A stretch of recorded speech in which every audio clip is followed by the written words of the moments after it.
राम नाम जपने से क्या होता है? मित्रों, एक सज्जन हमेशा राम के नाम का जप किया करता था।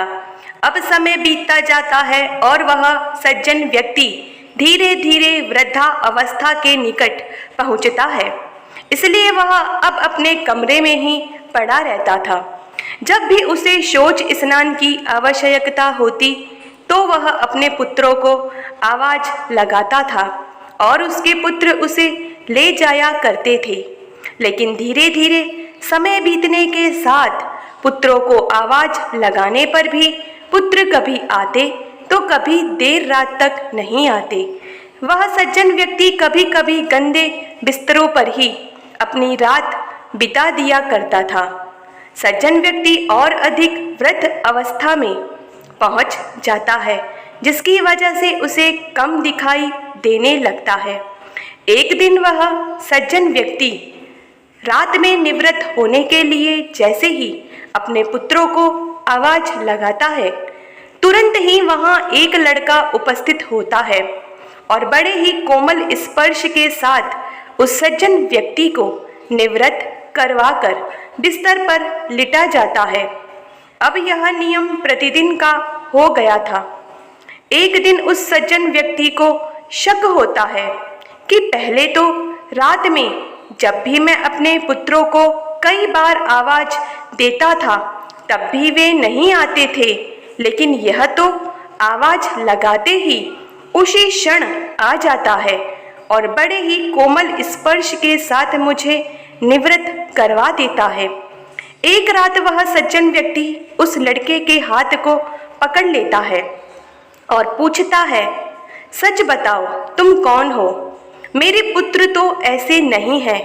तभी उस अंधेरे कमरे में एक अद्भुत अलौकिक प्रकाश भर जाता है और उस लड़के के रूप में आए ईश्वर उस सज्जन व्यक्ति को अपने वास्तविक रूप के दर्शन देते हैं।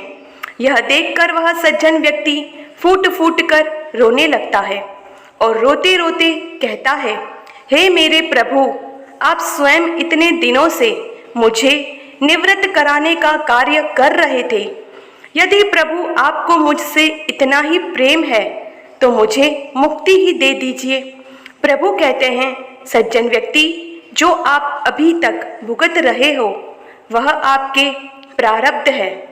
आप मेरे सच्चे साधक हो, हर समय हर परिस्थिति में मेरा नाम जपा करते हो, इसलिए मैं आपके प्रारब्ध को भी आपकी सच्ची भक्ति के कारण मैं खुद कटवा रहा हूँ।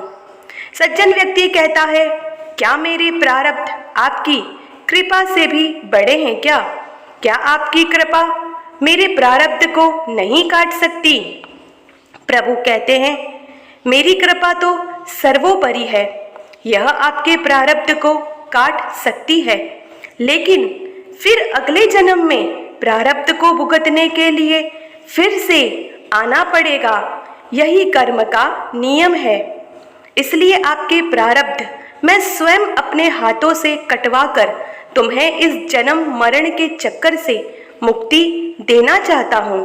प्रभु कहते हैं, प्रारब्ध 3 प्रकार के होते हैं, मंद, तीव्र और तीव्रतम। मंद प्रारब्ध मेरे नाम का जाप करने पर कट जाते हैं, लेकिन तीव्रतम प्रारब्ध को भुगतना ही पड़ता है।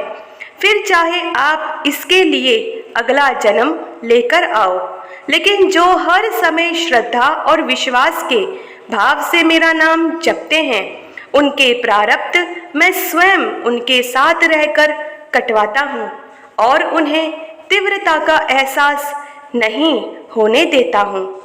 प्रारब्ध पहले रचा, पीछे रचा शरीर, तुलसी चिंता क्यों करे, भजले श्री रघुवीर। लाइक एंड सब्सक्राइब जरूर करें। जय श्री राम। धन्यवाद।